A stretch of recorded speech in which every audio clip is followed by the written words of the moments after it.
point number one or learning number one is that when you have expertise in an area, or you don't even have to be the expert in an area. You know stuff about stuff. Talk about the stuff that you know. Because if you don't talk about what you know, nobody else will know what you know. Your expertise is a puzzle piece, and everybody has different puzzle pieces. The second thing is trust. So innovation is often messy. You know, when you're brainstorming and you bring out ideas that don't make sense, and you need to feel comfortable being able to say things that don't make sense. But there needs to be trust for innovation. And then the last piece of that is that a team that does a lot of innovation, the team members should be sent to different conferences. Or one is like very, very blockchain related. The other one is more in cryptography. The other one in mathematics. The other one kind of remote work. And in this way, everybody has access to a different pool of knowledge. The Anyas Podcast is to inspire you and other women to reach new business heights. We are showing the human side of business and breaking the myth of overnight success. The Anyas encourages breaking barriers, fostering collaboration, and daring to dream big. The community acts as a catalyst for personal and professional growth, providing a space where women thrive, innovate, and come to celebrate their achievements together. Step into this inspiring new world with us and unlock limitless potential. Welcome, everyone, to today's episode. Lindsay and I are talking with Katerina Bohle Carbonell, which is truly a force of nature. She's done so many things. She studied at the Maastricht University in Netherlands, where she has a bachelor degree in international business, a master's degree in management of learning, and a PhD in network science. She also studied at the Keimyung University in Daegu in South Korea. She's co-founded several businesses such as Human Matter, Netnigma, and now TogetherCrew. She's also an instructor at the Northwest University, where she teaches the master degree course, Learning and Organization, and she also co-instructs Engagement, Culture, and Connectivity. She's a fantastic writer with the blog System Thinking, where she posts punchy blogs such as How to Work with Jerks, which really spoke to me. So welcome, Katerina, to the Anyas Podcast. Thank you for having me. So you've also spent some time in Korea, and Lindsay and I lived there for a few years, and you were there quite early, even before Korea got kind of mainstream with K-pop and all the shows. How was your experience at that time? What a throwback question. I think the biggest feeling I still have from the country is that it felt like the little brother wanting to play in the big boys' court. Kind of like it was in certain ways technologically not where, let's say, Japan was at that time, but it still created that impression of look at me. And then I just mentioned technology, like the things that they had there in 2007. We didn't even yet had in Europe. So that's one big takeaway. Like culturally, I learned a lot. I learned about how good we have it in Europe as a woman, that things that we can do. Like similar, like my roommate, she was smoking. So when she wanted to smoke a cigarette, she needed to hide. Things like you would tell that any European woman that she needs to hide to smoke a cigarette, they would say, you're crazy. So on a cultural level, the freedom you had as a woman was kind of stark. I loved it there. I love the food. Would love to be able to go back. Absolutely. And now that you're working in blockchain, it is booming over there. So I'm sure you'll have plenty of occasions to go.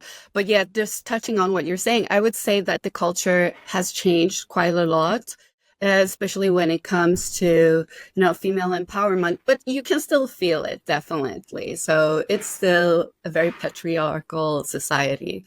And, but it is a bit of give and take. There are some awesome things about it, some fun things about it. And when it comes to technology, they truly are on the forefront.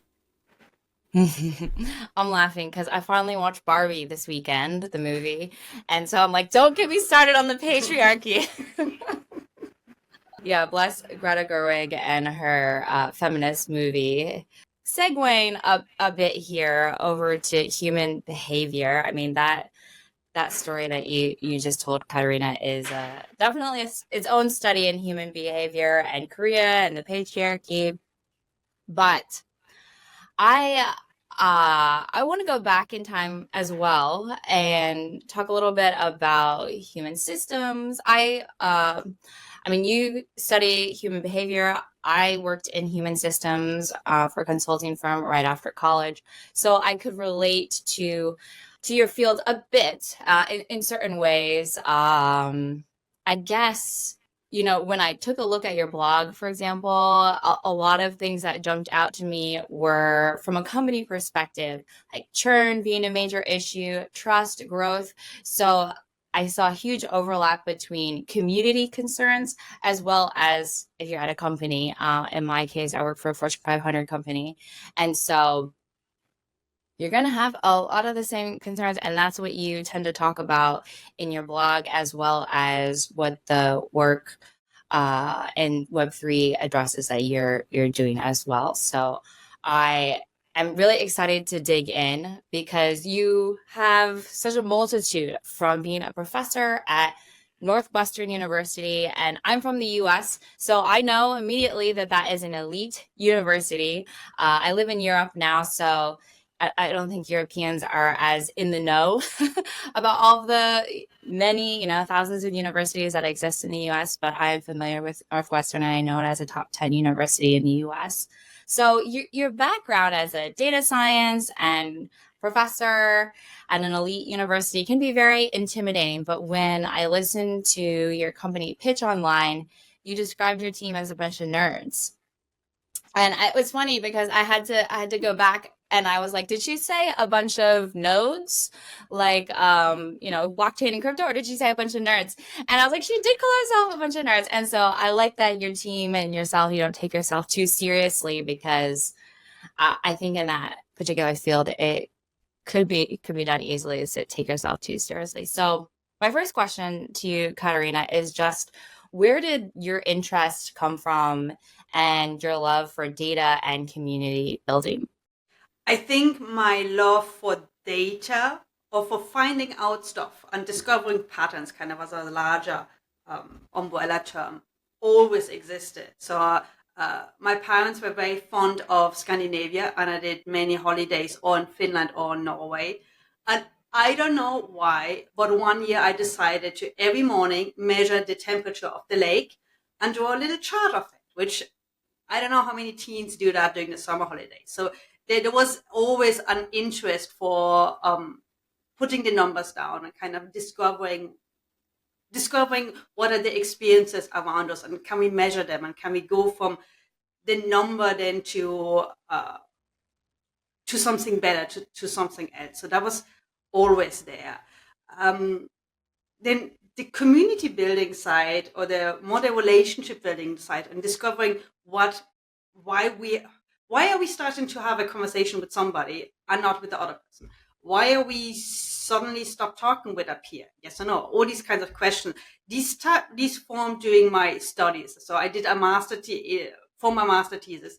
I looked at information exchange in teams, and that's really where I did discovered is the wrong word.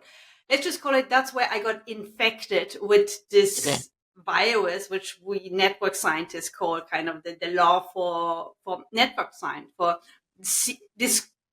painting the patterns that are around us. And I think that's what I'm trying to say here, that there's so much stuff happening around us from a person to another person that normally you cannot see. And because you cannot see it, it is not measured, and then it is forgotten. It is forgotten by parents who are parenting their kids and trying to teach them how to live and teach them how to find the right friends. But it is also forgotten by bosses who focus on getting the tasks done in time, staying within budget, staying within deadlines, and forgetting that while a task is a task and needs to be done, there's a human being doing the task, and for the human being to do the task better, that human being needs to have interaction with other human beings. And that might be I'm stuck here, I don't know what to do, but it could also be a high five or a thumbs up if you do something amazing. And I I discovered that with network science, you can make all these patterns visible, and by making them visible, people have something with which they can start working on. So if you yourself draw all the relationships you have, and then let's say use red for a relationship that you find most often negatively impacts you, puts you in a negative mood, and green for something that puts you in a positive mood, you have it visually in front of you. Where are you, let's say, energy vampires, and where are you kind of the people who uplift you? And then it's there in front of your face. And are you now going to walk away from it and continue living your life like you did before? No, because you have it visually in front of you. So you're going to make changes. And then in companies or in communities, if you have this pattern of interactions visually in front of you, you can go to your boss and say, look, see, this is why nothing gets done, because Bob never wants to talk with Anna because, Anna wears pink and Bob doesn't like pink, something stupid like that. Interesting that you say science is all around us, because I do have a story I'm going to share a little later on about that, and just noticing the patterns. But before we started recording, I shared that I also have kids, and I could see in your background that it looks like you have some children's artwork there. When you when you explain to your kids what you do or what it is you're working on, what how much are they grasping, how much are they inspired by, and what is it that you say to them to explain the work that you do? Okay, so I have teens, so they roll their eyes and then they walk away. Oh boy, So it's short attention span still. yeah but what they are understanding is that mom is the boss, and that mom needs, like, if mom wants to take holiday, mom needs to have a talk with the boss. So mom is standing in front of the mirror and having a talk with the boss. And I think that's the main thing that they're taking away, that I'm leading a team and I'm making decisions, and I'm not like the mom of their friends who are working in, restaurants or stores and who are not the boss. So that's the main thing that they're taking away. So not really the content, but more the position. Like I remember once said, I am the CEO of my company, and they know what a CEO is. They were like, the eyes just got really big. You are CEO, wow, like kind of. So that's. I thought you were just MLM. Who knew you were CEO? Yeah. Okay, gotcha. And do you think that they are thinking in scientific patterns or studying, doing A/B tests? Are you seeing that start to come into their lives in your interactions with them? Kid number 3 has a very curious mind and asking questions. So that I see that in her the strongest. What I've trying to do with all 4 of them is to be able to phrase the problem. So let's say if a child comes to you this morning, it was like, she was like, I can't find my shoes. Like, okay, thank you for the information. Because that is just information that you can't find your shoes. Is this a real problem? Yes or no? And if it is a problem, then tell me what is the problem. It's like, I can't find my shoes and I need them to go to school. I said, okay, now we have the problem. What is the solution? Because do you want me to do something with it? Or can you find the solution? Can you find the solution yourself? And in this way, maybe that's how I'm training them to become scientists, to kind of frame a problem or frame the situation as a problem, and then think about what are the different solutions that there could be. Is it, Mom, I can't find my shoes, I'm not going to school. Mom, I can't find my shoes, can you help me? Mom, I can't find my shoes, can I wear sandals to school? Something like that. But framing the problem and framing the solution, that's their job, not my job. I'm kind of guiding them a bit. Gotcha. Yeah, no, I love reframing it for different audiences, such as kids. And I do think that it's evident to me in reading your profile and hearing you speak, Katerina, that you have a love for data and information and organizing it. I can really see that from your mindset. So a little bit later, we'll be getting into Myers-Briggs, which is a personality assessment for those who are unfamiliar with Myers-Briggs. And I'm just curious. I don't know if you have an early memory for yourself of when, like a story you could share perhaps of when you first knew that you'd be going down this path of becoming a scientist. But I'll give you a second to think, and I'll share my story of sciences all around us. When I was 10, I was faced with the challenge of creating a science project. And I didn't know. I just thought science was reserved for the classroom, specifically science class, which is set above the door. That's where I thought science occurred. And so I just asked my Mom, what do I do for my science project? I don't know.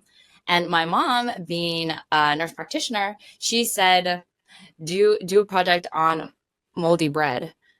Because that's penicillin. And so, that can be your project. And I just said, okay, yeah, sure. So loyal lieutenant, I just went ahead, put these moldy bread pieces all around the house, and then documented my findings. And then when it was time to present our projects, I didn't know that there was going to be a winner and like with a gold medal. And I thought, oh, wow. And so who won the gold medal? Well, it was this kid, this other 10-year-old who did a physics project. And it was around a catapult. And I was like, I didn't know that was science.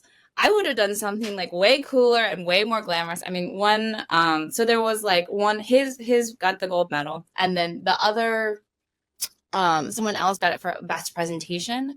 And it was the prettiest by far, in rainbow colors and flowers, carnations, and how carnations can leach the color from the water. So if you have dyed water, yeah, that was her project. And I was like, oh yeah, hers is a lot more beautiful and glamorous than my moldy bread science project. So I think, that really changed my position. And that's probably my earliest memory of, I like science, and it doesn't have to be just penicillin and moldy bread, but which wasn't really that interesting to me, to be honest. So yeah. Do you have a early childhood science is cool story? No, like I hated physics. I really loved chemistry. I would have been in a completely different place if we would have had chemistry lab. It was struck off the schedule for my year. I really wanted to study computer science in school, but they only did it for 1 or 2 years. Then decided, nah, there's no future in computer science. So I was also taken off the class. I was in a school in Belgium where languages were really, really valued. And I hated learning languages. So as soon as I could move into a different field, I did that. So I did economics, which was kind of like studying economic systems, stuff like that. It's strange that I don't have an early memory about science. My dad has a PhD, so there is science in the family, but I never knew this could be a job. So the ideas that I had about jobs were kind of office work or teacher or, the things that you see around. And I didn't saw scientists around. So therefore, as a child, I didn't know this could be a job. Mm-hmm.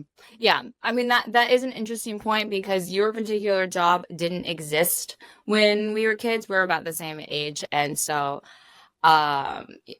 technology has evolved. Certainly, we can see that since they didn't have the foresight to keep computer science and data on the curriculum at your school. Oh, but whoops. I think it is so interesting, and that's a great segue from Monica because she is going to go into your career now and just the plethora of things that you have accomplished as well as currently working on. Monica, take it away. Yeah, I just wanted to mention that over the course of your life, your career also changes and your interest changes. So, just because a kid isn't, showing interest in a certain field, might not mean that later in life they're going to be an expert in it. I myself was very into art and graphics, and in a strange turn of life, it led me into programming. So, and that only came about 15 years ago. So life does change and you never know what's going to happen. You can just, play along and enjoy it as much as you can and being curious, such as yourself. Yeah, I wanted to ask about your company that you've started now, TogetherCrew, and what led you to blockchain. So I always say I have shiny object syndrome. So I like new stuff. And when I started to use social network analysis, it was so new. I, as a master student, became the expert in my department. So between the two educational research department, there were like 80 people, and like a 24-year-old knew more than the professor. So I have shiny object syndrome, and I, even though I have what I call shiny object syndrome, I heard about blockchain later on. And it was through a co-writing session I did with Rika, who I met in an online community during COVID. And she would tell me about like, yeah, I wrote a grant, it passed, and now I got money to do interviews and write about stuff. And it just sounded like so, I don't know, liberating that you get your own money or you get money to do whatever you want. Shortly before, I was part of an online community, and there were some events that happened in that community. I stood up. I felt extremely lonely during that time, getting support later on by other people. But point is, like, being in an online male dominated community, I was like, I'm never going to do this again unless I have more information about what I'm getting myself into it. So I was reluctant to join any type of blockchain or crypto community because they are full of guys. And having just come out of one, I like, no way, I'm not going to work with those people again. So it was via Alpha, which is branding itself as Reddit for females, that somebody recommended RNDAO, so Research and Development DAO. And I decided to join them because I know research. And the community was described by another woman as a community with nice human beings. So she purposefully used the words like nice human beings. These are people who kind of take the time to get to know you. They are doing check-ins. They're making sure that people are okay on an emotional level and stuff like that. So I felt safe enough to join. And that kind of was the start really to really dive into crypto and the different DAOs and work with different people. Oh, we'll definitely put a link to this community that you mentioned. Yeah, so I think people don't understand what a big part of blockchain and Web3 communities really are. It's very community driven. And what is basically the vision behind TogetherCrew, and how does blockchain come into it?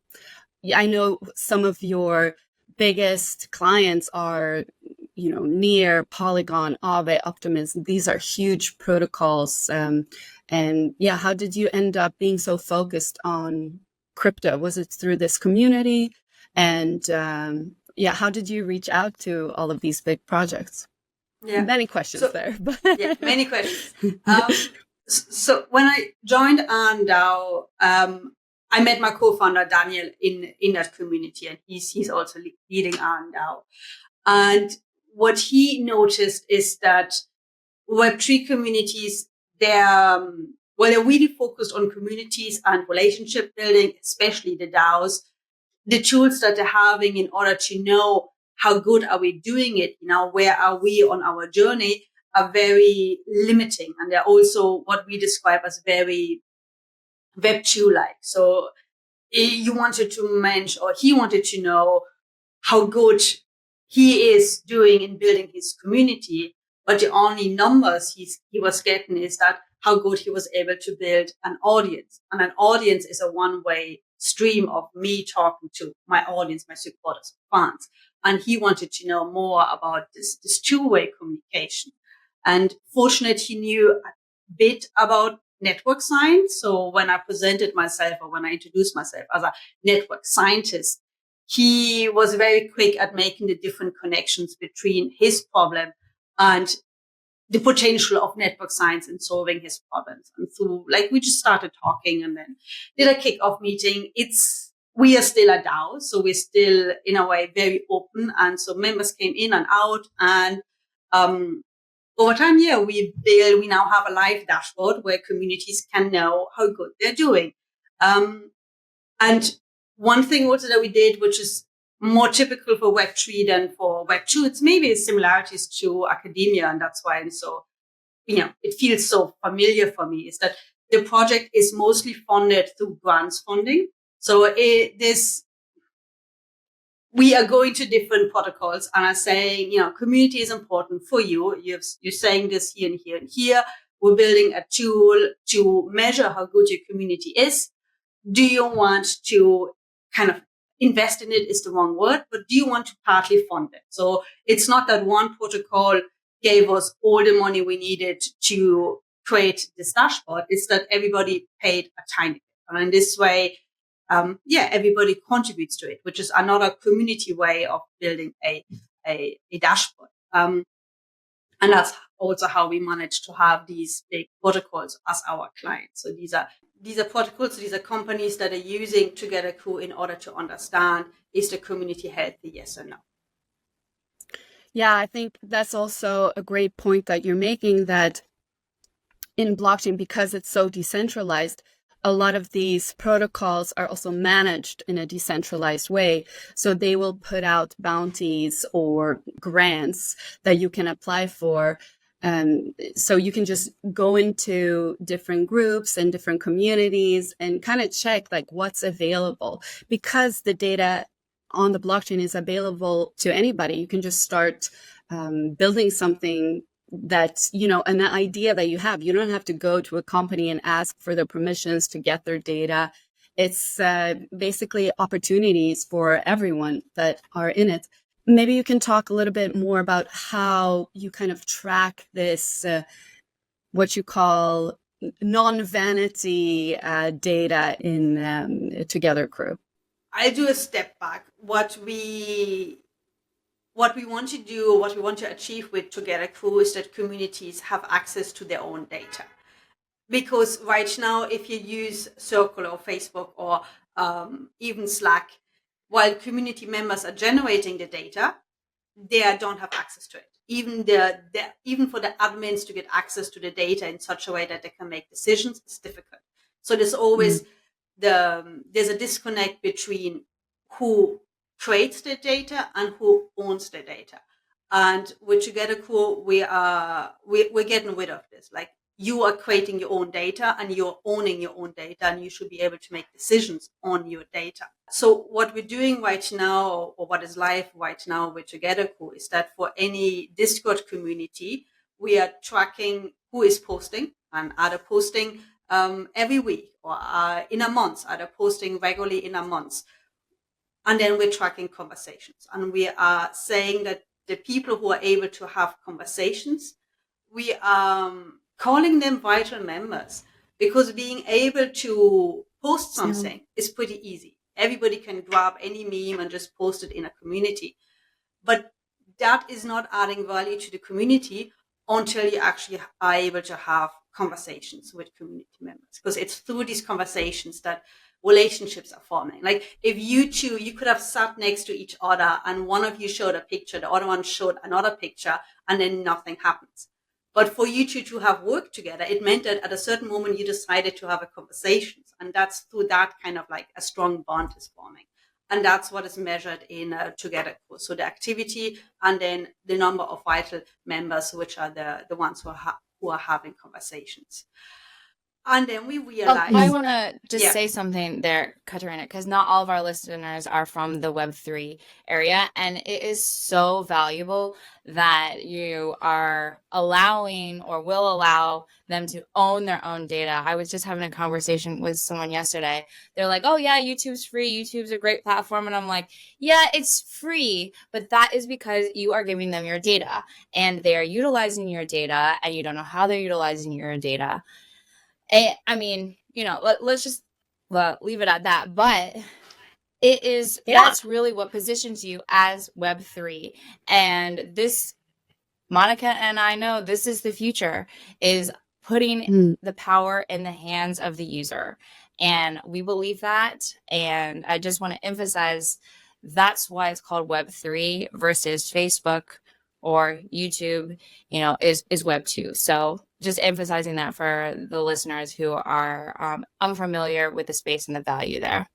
Oh, yes. And also, it just came out that Facebook had sold all the private conversations to Netflix, for example. So, you think you're using something for free, or you think you're saying something to somebody, but all of it is being used for the profit of the companies. And blockchain has a way to kind of distribute tokens. So, for example, if you are a valid community member and you can measure that, then maybe you can receive more tokens for being active in these communities. So it is very valuable for different protocols. And also, I guess some of these communities are huge. I was working for a blockchain company before, and I was doing marketing, but also some community builder. And, you can get bombarded with questions and you don't even have time to answer. So it can also be used in, if a member of the community that are building something, it's a programmer, maybe this question could be emphasized and sent directly to you, and you can actually answer this person that is extremely valuable for your community, rather than just when token or when does price go up. Maybe that's not such a valuable question. It kind of siphons through the questions that really mean and matter. Yeah. So with large protocols, they normally have 10,000, 30,000, like up to 100,000 members in their Discord. And they normally know the top 1%. But chances are these are actually people on their team. So they're paid to be in a community. They're paid to answer questions. There's a layer below that of volunteers. So people who have a life outside of the protocol, outside of their community, who are doing completely different stuff, but who are still deciding to spend their time in this community and help other ones. And if you have 10,000 people in your community, it's very difficult to figure out who are these people. And then the other challenge is, okay, now I have the list of names. Are these real people or are these all bots? So that's then something that we can help them, because with TogetherCrew, you can see who's active and who's not active. And through that, then you can see, well, who's a real person and who's a bot.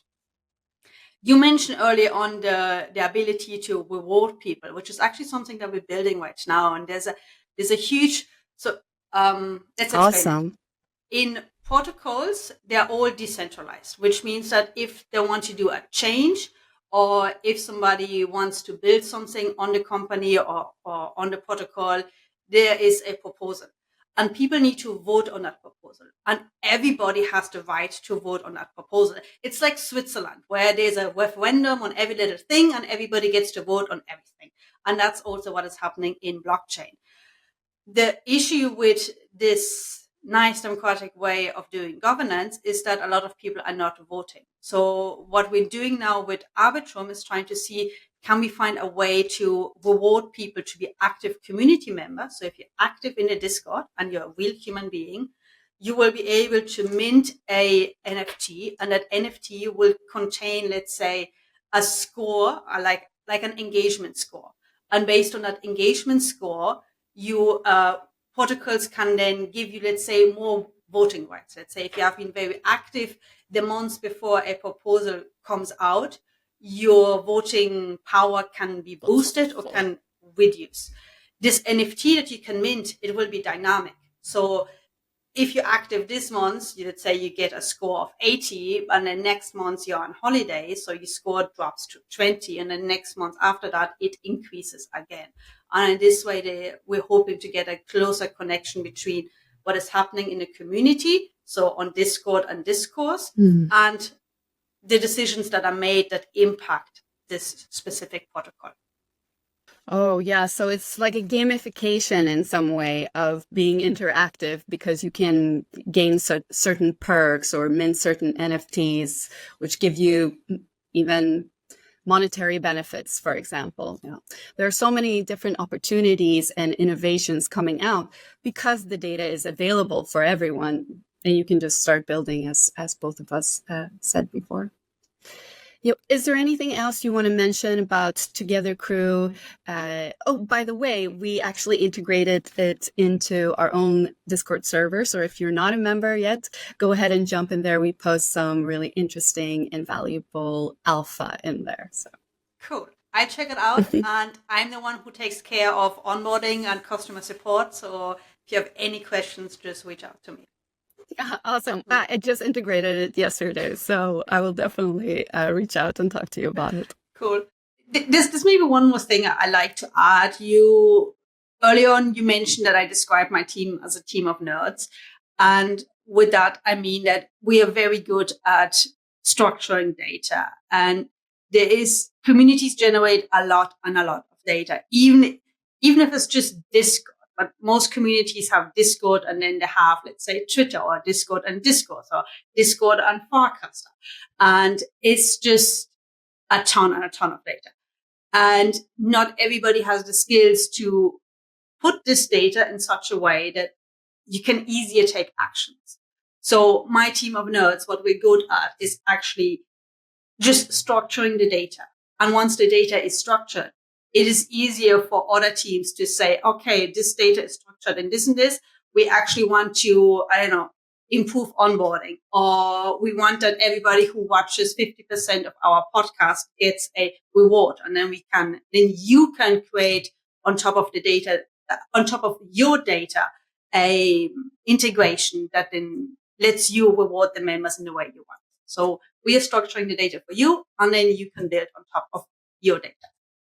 Yeah, making it actionable, making the data actionable, because we know it's valuable, but yeah, that's where the position that we're in today's landscape is, that we understand data is valuable, but we don't know how to take action on it. So thank you to TogetherCrew and nerds, fellow nerds, for enabling that.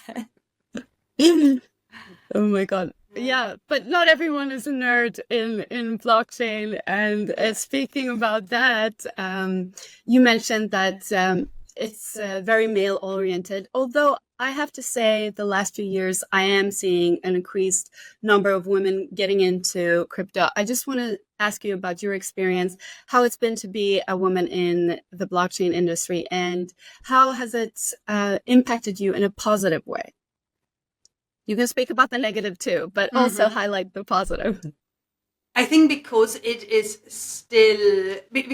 not a 50-50 or female dominant field yet, you always look for your group. So you seek out other female dominated communities.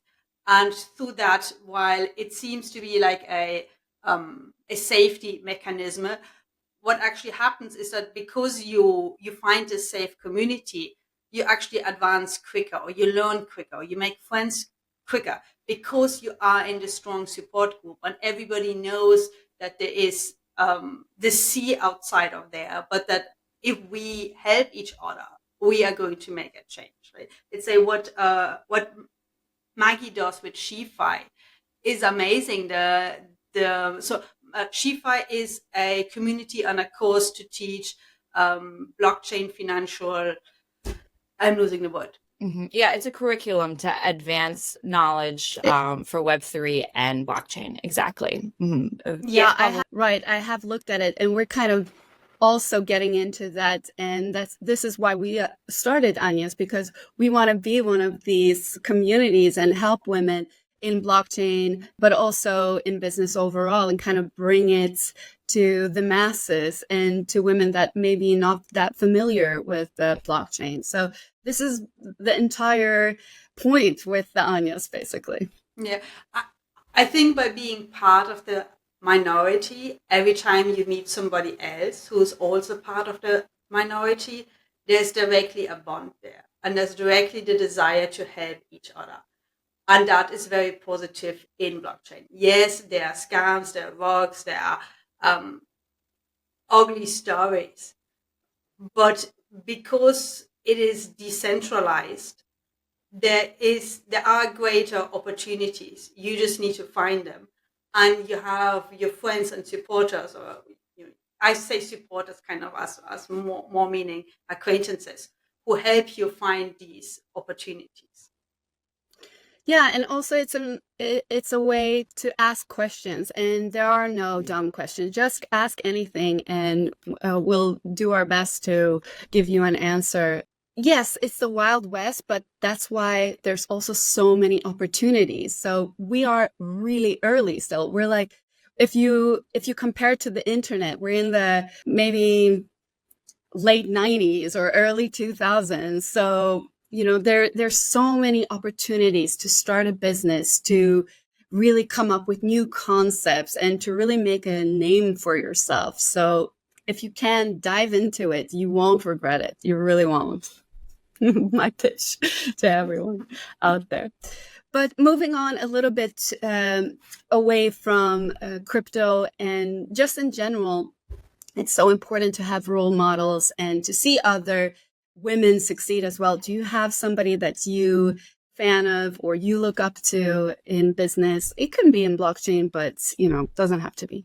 There's a woman in the UK. Her name is Rosie Sherry. She is now CEO of Ministry of Testing again. She does a lot on community building. She was the community builder at Hacker News a couple of years ago. I don't remember how I came across her work for the first time. She's a mother of 5 and homeschools her 5 kids and has a business. What else do you want to look for in a, yeah. I mean, she also has a supportive husband. But I think that for me is a great female role model. So she, I don't really know what Ministry of Testing is. I think it was a QA. It started as a QA company or as a QA event and then turned into this bigger thing that I actually don't know. I just know her as Rosie Sherry, the community builder. So yeah. She's a great role model. And whenever somebody says that, well, you can't have a business because you're a woman or you can't have a business because you're a parent, people should just look at her as like, well, if you can have a business and 5 kids and homeschool, then if you only have 1 kid who goes to school, like, yeah, for sure you can have a business. I'm also a working mother, so I'm just curious. Do you have advice for other working mothers or perhaps those who plan to be a working mother one day? I'd say embrace your identity as a working mother. So when I still was working at Maastricht University, there were times where I just had to bring the kids. Like I had a meeting and I had the kids and the meeting was face to face. So I had no other choice. Like I had to bring the kids. And the first time it felt awkward, but after some time, like, well, this is just the reality. You want me to be in the car, like, fine, we can't do it online. Okay, but the kid is gonna come. And that's what I mean with embrace your identity as a working mother or as a working parent. That it's not that you are less because you have children or you're just a working parent and you have duties outside of work, which I think it's a great advantage because the kids force me to get off the computer. I know what time it is because they come home from school, so I know what time it is. Like somebody posted on Farcaster asking, "Oh, do you also work 14 hours a day, not drinking or eating?" It's like, well, no, I do have kids who come to me and say, "Mom, the fridge is empty. Can you please go and buy stuff?" Or like when you're young and you're working all nights and suddenly it's 4 a.m. and you're like, "Okay, I'm just going to go to bed." As a working parent, you cannot do this because you have to get up the next day. Like the idea of just fixing one more thing and working late hours, it's the most stupidest thing you could do because the next day you still have to get up at 6, 7 a.m. and then you're going to be completely wrecked. You're an awful human being to your colleagues and more importantly to your kids and your partner if you have one. So kids are the best thing to force you to stop working and to force you to really prioritize. Absolutely. It's that life work balance. And That's also one of the great things about being the boss, being the CEO, is you're the one that decides when you take the time off. So this is a great perk for being the boss and being the CEO. Yeah. I mean, I think any mother can identify with the story that you told and bringing the child to that meeting. That it's so relatable, but you know how to get stuff done. That's for sure. I think that there's nothing scarier than a mom who has a bone to pick or who has some vengeance out, because it's like, I mean, you talk about scheduling your time. I have become way more efficient to get things done because my windows of time to work have become smaller. And I think my determination has increased. So that's how I'm taking that sentiment of embracing motherhood, parentalhood, and just getting stuff done faster. Because the consequence is then somebody needs to be fed. Yeah, exactly. And I want to transition a bit over to teaching and university life, because you have spent a large chunk of your time, Katerina, at Northwestern. And I have seen the academic landscape shift so much, especially since COVID. I'm curious, what sort of changes, perhaps technology wise, have you seen happen in university, both from a professor perspective and from a student perspective? Okay.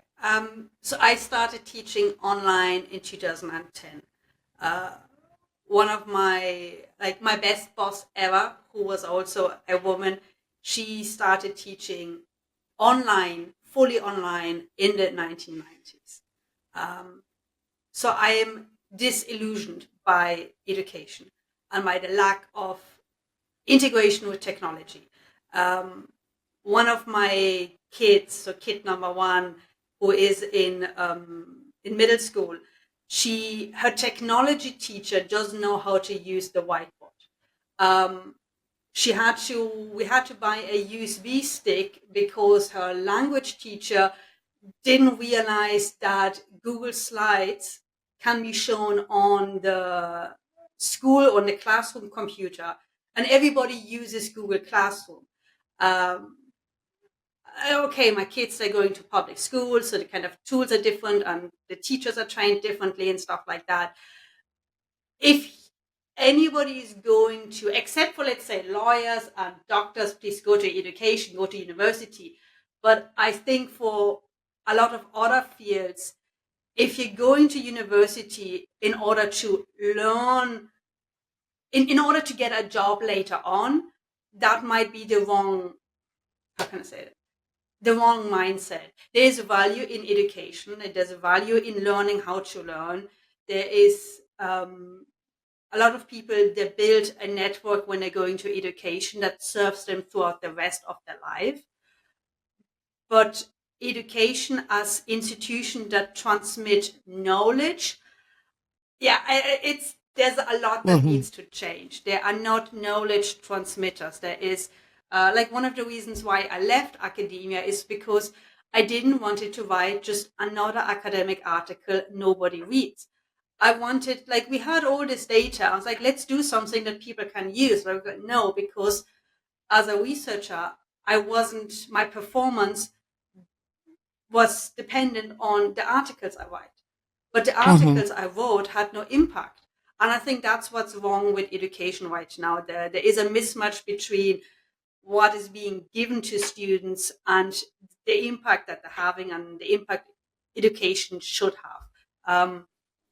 And I think this exists from kindergarten all the way to PhD programs. I would say there is something, I can echo that sentiment, that in education there seems to be this technological gap. And my daughter goes to kindergarten, or as we say in America, she goes to daycare and preschool. And the teachers there, I told her a little bit about what our podcasts are about and Web3. And I'm getting blank looks from the teachers. And I will say that 99% of the teachers at my daughter's preschool are female. And so for any female teachers listening, don't be intimidated by technology. And, thank you, number one, for listening to our podcast. And I would encourage you to continue that curiosity and listen to more podcasts, not just ours, but other places. And just start figuring out. I mean, Instagram is also, I think, a great tool to learn if you're a visual learner.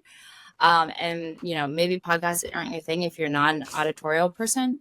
But that's what I say is just, find that one mentor that speaks your language and that you really resonate with, and continue to learn from them about whether it's Web3 and AI or blockchain, or maybe it's just how to use the cloud and the benefits there, like Google Classroom, because there are the tools that readily exist online.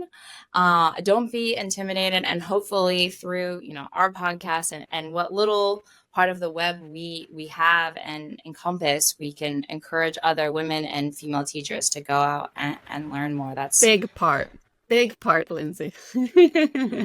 going to be big and massive, but growing as we stand today. So yeah, I think that's what I'm taking away from what you're saying, Katerina. And I with that, I have the hypothesis that there might not be a place for elite universities in 2034, or the landscape is going to be completely different. I do feel like a revolution for the elite universities, in especially in the United States, which I'm more familiar with than in Europe. So I'll speak there. But do you anticipate it to look much different, let's say 10, 15 years out from now?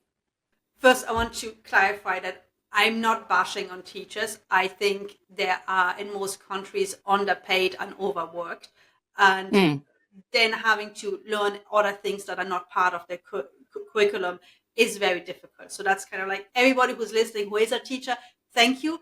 I couldn't do it because I have kids at home. I don't want to deal with kids doing my work there. So that's my my argument. Yes, thank you, teachers. What's the place for elite universities, or just universities in 2034? Like, I really wish they would look different. I think we need research universities. We need places where people are able to do research without a company expecting certain results. So we need to have places where people can do independent research, and that has been universities. We need to stop assuming that anybody who is a professor is also a good teacher. So these are two different skill sets. And by being honest about that, we can start separating that. And if somebody only wants to do research, that's fine. If somebody only wants to do teaching, that's fine. Like, in one place where I worked, a colleague had to go because he was only allowed to teach for 4 years, and if he wanted to keep on teaching, he needed to do a PhD. This guy, every year he got an award for being best teacher. The university let go one of the best teachers they had, because he didn't want to do a PhD, and it was the requirement that he does a PhD if he wants to keep on teaching. And this is part of the stupidity of the educational system. So my hope for 2034 for universities, we have research universities, and we have places where people learn how to learn, because we don't need to teach them.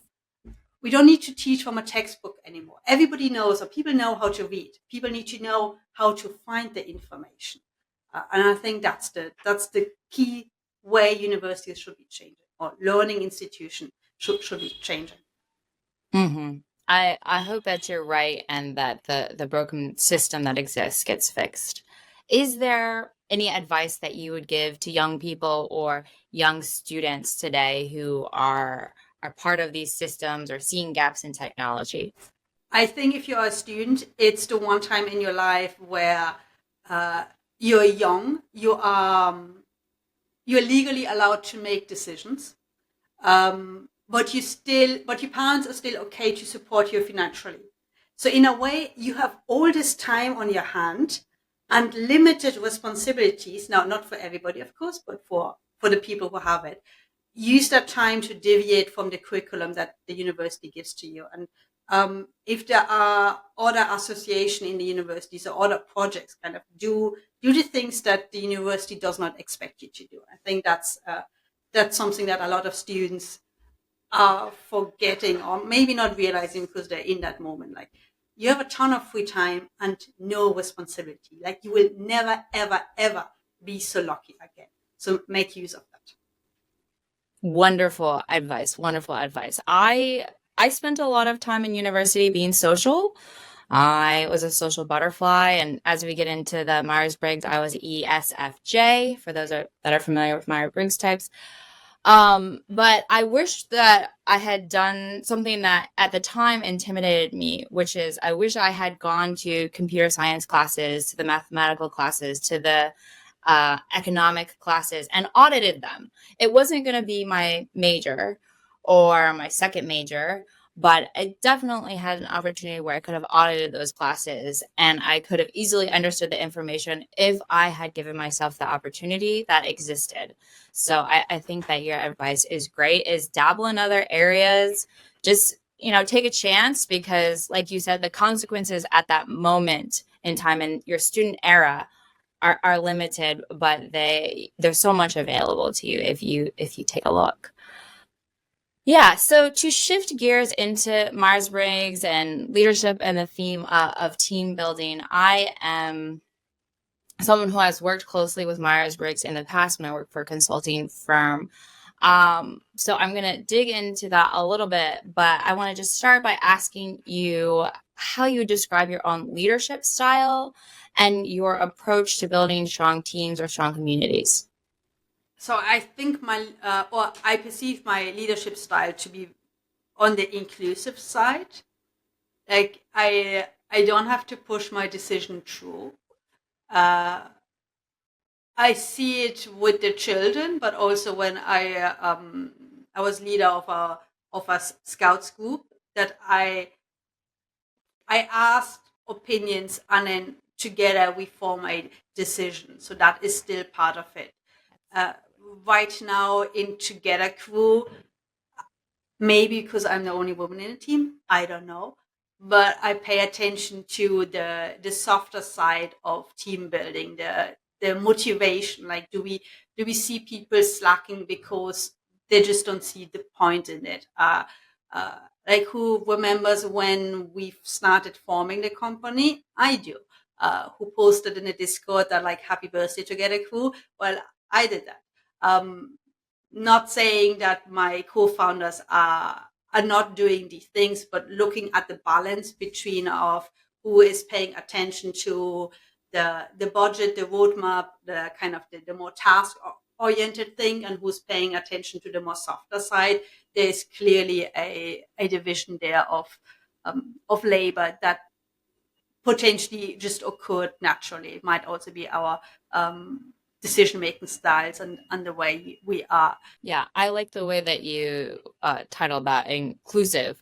That would be your approach, your leadership approach. And to me, and if I relate that back to Myers-Briggs, that would be F, or feeling, and really understanding the impact that things have on the team as well as the users, and also bringing in this empathetic side to your leadership and to team building as well. Have you taken a Myers-Briggs assessment before? No, because I industrial psychologist, they bash on it. There is this. I don't think it's the end all be all, so that's fine. We can definitely criticize Myers-Briggs because it has holes, and I just think that it's a tool that you could use in your organization. There are many tools, but okay. I am. But wait, I have to add to that. My father, who is a scientist and the one who I go to when I need somebody to rationally think through decisions, uses it or used it when he was working. So, which for me was kind of like, you're using that, like, because there was this, I felt a disconnect between what you can do with it or the methods, and I felt like the methods weren't good enough. But he was like, well, the methods aren't perfect, but they're good enough for me to do my job as a team leader, and I'm able to get results from it. So that was kind of, yeah, okay. The results. That's what matters. We all want results at the end of the day. And so for some people, they can get the results and some people can't. I totally agree with that sentiment. And so no need to say what your type is, but I guess my question is, would you identify as an introvert or an extrovert? I always identified as an introvert, but when I read through the questions, I was like, well, I like fast-paced environments. Like I that's why I also attracted to blockchain, because stuff moves so fast, and in academia everything is slow, and that kind of took part in the decision of moving. But if I have to make a choice, yeah, I'm more the introvert. I'm more the observer on the side. I'm more the person who prefers to talk in small groups rather than big groups. Yeah. So I will just share a little bit about what I anticipated that you probably hadn't taken the Myers-Briggs, and I would say that the most, so there's 16 types for those that aren't familiar with Myers-Briggs, and it breaks down your personality into 4 segments. And they call the INTP the scientist. And there was a line here, and when they describe what an INTP type is, there was a line that resonated. I'll read the 2 sentences and see, you tell me if any of this resonates with you, Katerina, or not. INTPs organize their understanding of any topic by articulating principles, and they're especially drawn to theoretical constructs. Having articulated these principles for themselves, they can demonstrate remarkable skill in explaining complex ideas to others in simple terms, especially writing. Yeah, that's kind of the feedback I got from somebody on my blog. Not exactly those words, but like he said it in a shorter way. It was like, yeah, exactly. This is what he said. Okay, so there's some resonance. Like, we won't get into the exact numbers and all of that, but there's some themes that could play out. And so I agree with the sentiment that Myers-Briggs isn't the end-all be-all, and that is why I'm developing my own tool to be released TBD. But I think that there are some themes that exist there in communicating with other team members and understanding how you tend to make decisions. So part of that is knowing what your own strengths are. And it is a real strength in the scientist or in the INTP type to put dumb things down, like the acronym KISS, keep it simple, stupid. And that really needs to happen in order for people to take action and to move on to the next step, which earlier is what you described the power behind TogetherCrew and what you're doing with the data. And I've read your blog, and I think it's very, it does have some terms that might intimidate some people that aren't science or mathematical minded or have experience in HR, but I don't have a PhD, and I could understand what you're saying, and it resonated, and there were a lot of value within your blog. So with that said, not everybody has a skill set of writing. So seeing that within your profile and highlighting that is a way for you and for others to really lean on that for success in their teams or in their communities. I guess my last question in the personality assessment is, how does your team, or as we've been affectionately saying, how do the nerds resolve conflict when it arises? So I have a very young team, which comes with certain opportunities, because it's great to see people learn, but it also comes with challenges that they have to learn a lot. And then they're also thrown in a Web3 environment, and specifically we're working like a DAO. So there's no real leadership. And if you want to make a change, just propose it and then we vote on it. So everybody has to unlearn how work normally gets done. What we're trying to do or instill is to be direct when things are not working. So for example, handovers between the designer and the front-end developer. They're using different tools, or there's a certain overlap in tools, but more importantly, the way of working or the way of thinking is really different. So that's an area where we saw not big conflict, but little conflict voting because one person makes the other person's job harder. And what has helped so far is when the front end developer is given permission or kind of feels that there is the support from the, we call them co-leads, to actually go to the UX designer and say, the way you're doing this doesn't work for me. We need to make a change. Now, we needed to be better with then going to the UX designer and kind of pushing him to or her to actually make the change. But that's a way in which conflict has been resolved in the past. We're having a culture of open communication in text and in face-to-face kind of verbal communication. And what we're learning is when should we stop having a written communication and everybody goes to bed and we think about it the next time? Or, okay, it's in the middle of the day, we have this disagreement going on. Let's do a call and talk it out, because there's so much that can get lost in text communication. I think text communication is great because you can take the time to reflect before you are talking.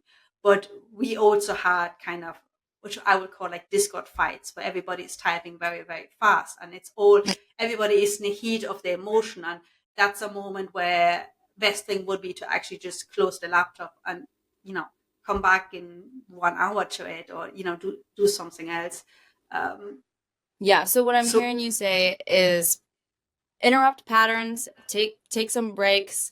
Sometimes it's not best to hash things out on Slack or in real time, and it's best to step back, meet face to face, or meet all on Zoom per se, if you're not able to be physically in the same spot, and hash it out there, rather than when emotions are high, is to also check yourself and see, is my heart beating fast? Am I getting that pit in my stomach feeling? Maybe it's time to take a breather, or maybe this isn't the ideal way to have my point heard, because that's really what we want to, we want to be heard. We want others to hear us. And then we also, what's the mission at the end of the day, and what are we really all trying to accomplish? So I think that those are great insights.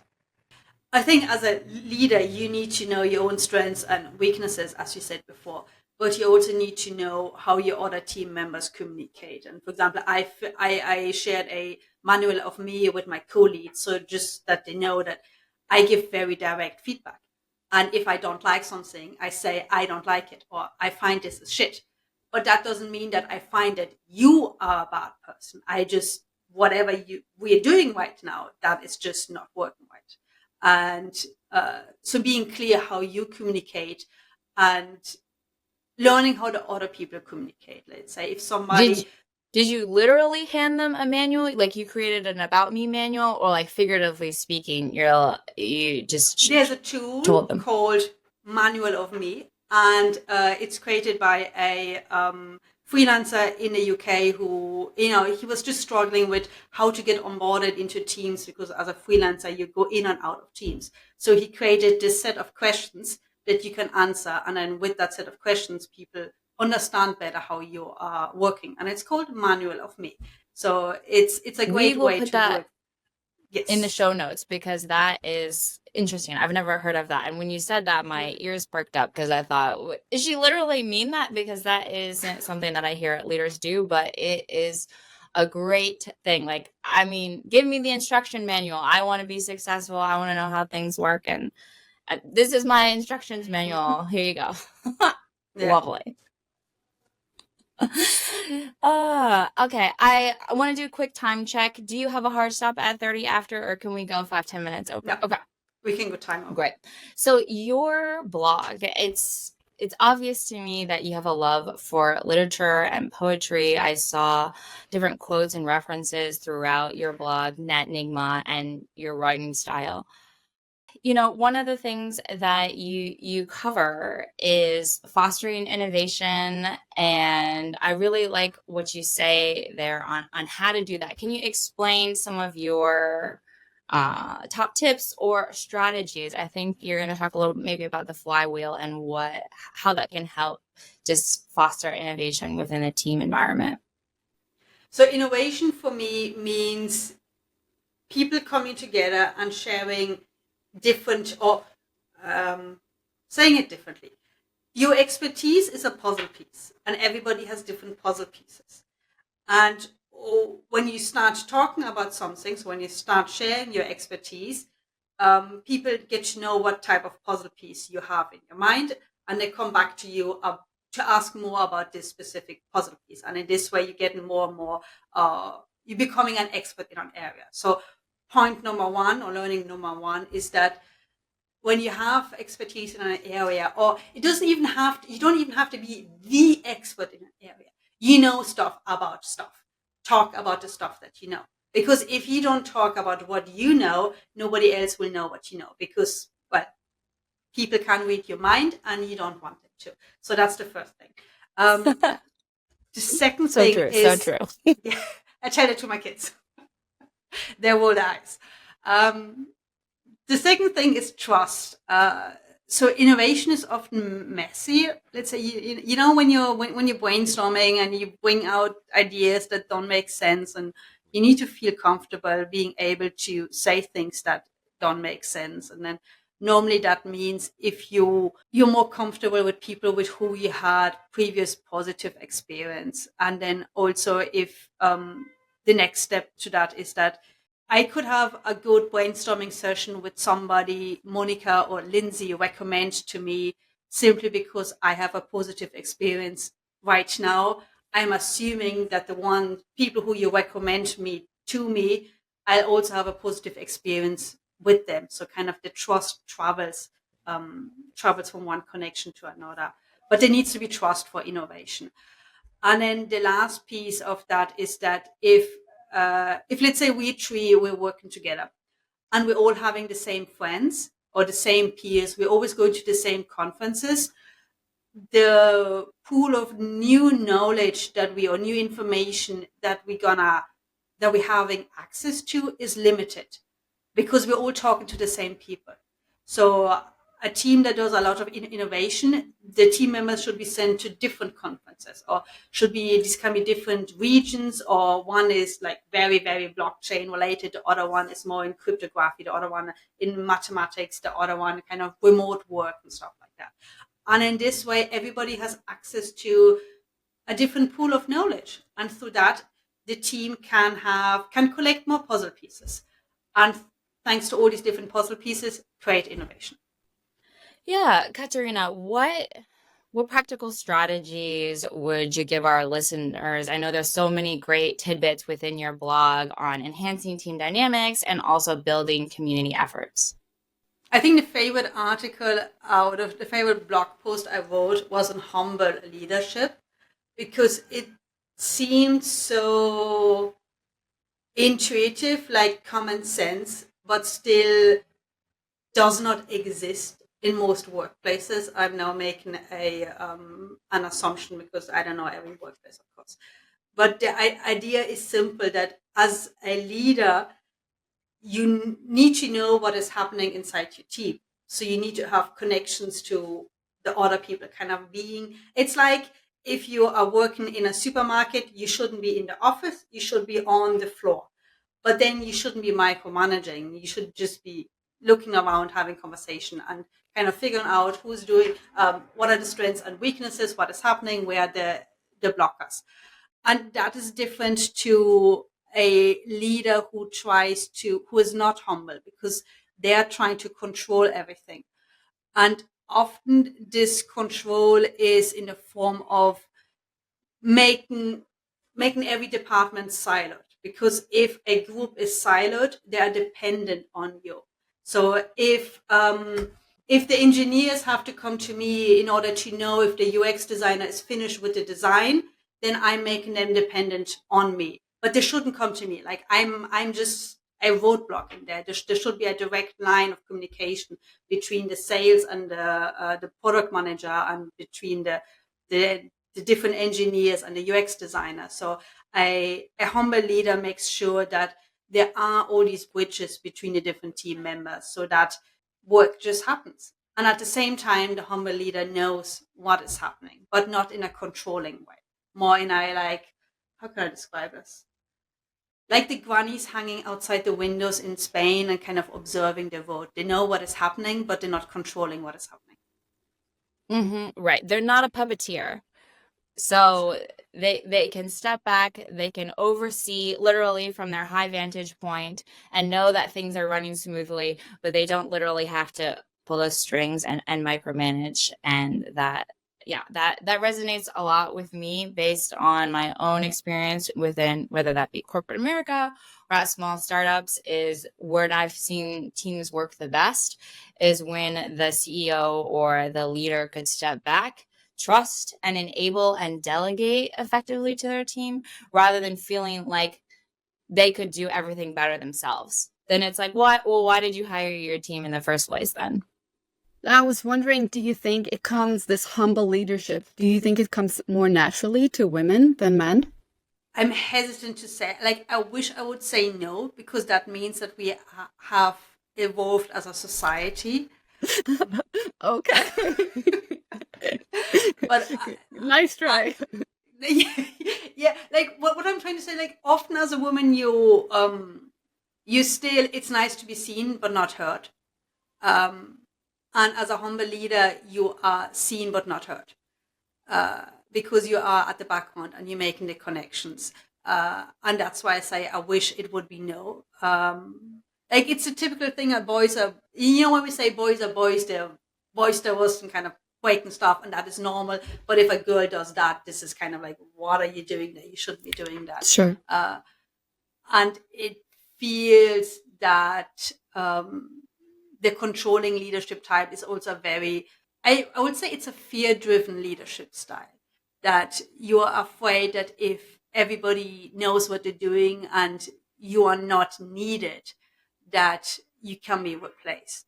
Not seeing that all this invisible work that you're doing about figuring out the weaknesses, figuring out who has what roadblock, kind of connecting the right people together is actually important for a team. Maybe it goes back to like, we are not yet used to elevate people who have these skills and who are doing that type of work. Right. But does it have to be a negative thing? Maybe it's just a strength that women have, that we can be better humble leaders. And this is something that we should embrace, basically. Yes, absolutely agree with you. My fear is that while, yes, we should embrace it, but who will reward us for embracing it? And currently, most of the people who are in a position of giving out rewards, may it be kind of promotions or financial rewards, are not valuing that. So what are we gonna do? We can't kill them all. We can't fire them. We cannot, point is like, we cannot get rid of them. We need to work with them. So it's going to be a slow movement or slow progress of showing to the ones who prefer the non-humble leadership that if you do it my way, we're actually going to be better off than if we're doing it your way. And which goes back also to TogetherCrew. We are giving the data that if you actually be able to do this network weaving, so if you're actually able to make connections and kind of take a step back from your community will thrive more than if you keep on being the central player because you're afraid that everything falls away. So I don't know what is the best strategy. I just know that in a way we need to work with them, but I don't want to turn into them. I think society is slowly changing, and I think more women are starting companies, and so their leadership style is a bit different. And I think that's a good thing, and that's why we need more women in these positions so they can lead with gentleness, with more EQ, being more kind to people that you work with. And it's not about not saying your opinion. For example, if you don't like something, but maybe you don't say it in a like hurtful way, in a more softer way. And I think it's we really should embrace these differences and don't see them as something that's, lesser, but just something that's different. And it's strength in being different. And Yeah. it works well in blockchain because, it's all about community and community building. And I do believe women are better when it comes to those things than men. You can Yeah, quote me if you want to. I I agree with you, and it is also when there's an emergency happening, like your kid runs in front of the road. All women are able to quickly react and kind of hold on to the kid or something like that. So it's not that because you're a woman and you're humble and you're kind of paying attention to everybody that you cannot take decisions that need to be done very quickly and that and you're not able to take risk. It's we have both skill sets. Exactly. And you don't want to work for a company where the CEO is a jerk or, don't care about how everyone is feeling in the company. You want to work with people that are great and that are kind and that are strong and smart. It's an all together thing, right? So my next question is, what advice do you have for female entrepreneurs that want to start a business and get into blockchain? Just do it. I come from a family of public servants. I think the uncle of my grandmother had a business. So that's how far back in time I have to go to think about when was there a business person in my family. But here I am, and I did it because I didn't like the options that I had. I say if you want to have impact, I found I could have more impact on people as an entrepreneur than as an employee. And I didn't felt like working for a non-profit organization where, of course, you can have impact, but you sacrifice salary. And then, we can talk about it. So go for it. What other advice I would have is, not surprisingly, to join a community with other female business women. And it has to be female because they understand you better, especially at the beginning where you're feeling unsure. And then the last thing I wanted is to have some guy explain to me what I should be doing, even though he does know nothing about me. It didn't feel right. And I felt like if I'm around women, they'll take my whole person into account. They also know what it means to be a woman, to have to raise kids and stuff like that. So they know all of these challenges, and the advice is more relatable. So that's it. And ideally a local association. So when I was in Ireland, I joined the local network for women Galway group. Best thing ever. Because I felt like I had other ones who were going through the same thing than I.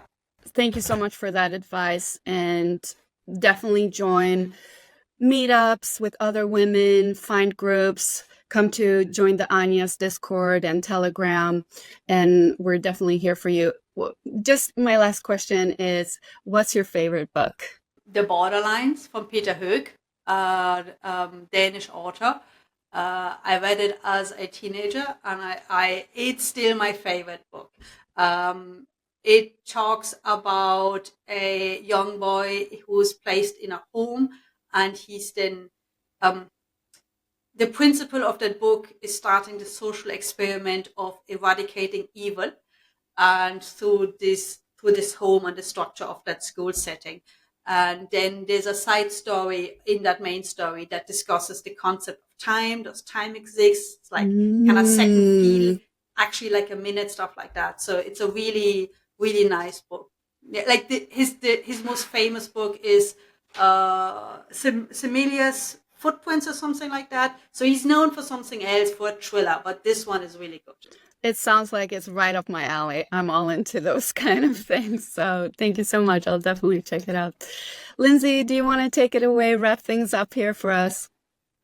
Yes, thank you so much, Katerina. I want to first just sum up some of your amazing points. One, science is everywhere. Don't be afraid of science. Embrace it. Watch out for the domination of the nerds. No, I kid. Watch out for TogetherCrew. And, it's great to know what your strengths are, and whether that's being a nerd and diving into the data, or whether that is doing something completely different. And maybe, like, I love art, so it could be art, it could be painting, but lean into your strengths and build a team that has diverse strengths. If you're getting to conflict, pause. It helps to pause, and don't take action when your emotions are high. Reflect later. The benefits behind humble leadership. And if any of these points are sounding unfamiliar, go back, listen to the episode again. You will find them within the episode. And lastly, join a female community. Could be the Anyas, could be somebody else, but join a community where you feel heard and you feel seen. And Katerina, please tell our guests where they can find more information about you. I'm on Twitter as Katerina Bohle C. I'm most active on Twitter. You can also find me on LinkedIn, but I might be slower to reply. And then finally, if you want to try out a new social network that is powered by a protocol and completely decentralized, I'm KBC on Farcaster. If you join Farcaster, there is Farcast Her, so a channel for us women where we help each other. So then join that channel and say hi. Awesome. I'll definitely give you a follow. We are also on Farcaster, so find us there as well. Thank you so much for your time. It's been such a pleasure. Thank you for inviting me. It was lovely talking with both of you. Ladies, be sure to stay tuned for this season. We have book clubs around money, Web3, and self-discovery. I myself, Lindsay, I'm going to be doing a series on Know Yourself, Grow Your Life. So stay tuned for those episodes. And of course, we'll be coming back with more female founder interviews. Thanks for tuning in to today's episode. We hope you found it insightful and inspiring. Like and subscribe to never miss an episode. We've got some fantastic content lined up. Leave us a comment and review to help us grow. Last but not least, let's connect on social. Follow us on X, the Anyas_IO, and the Anyas.io on Instagram and TikTok for exclusive content. Thanks again for being part of the journey, and see you in the next episode.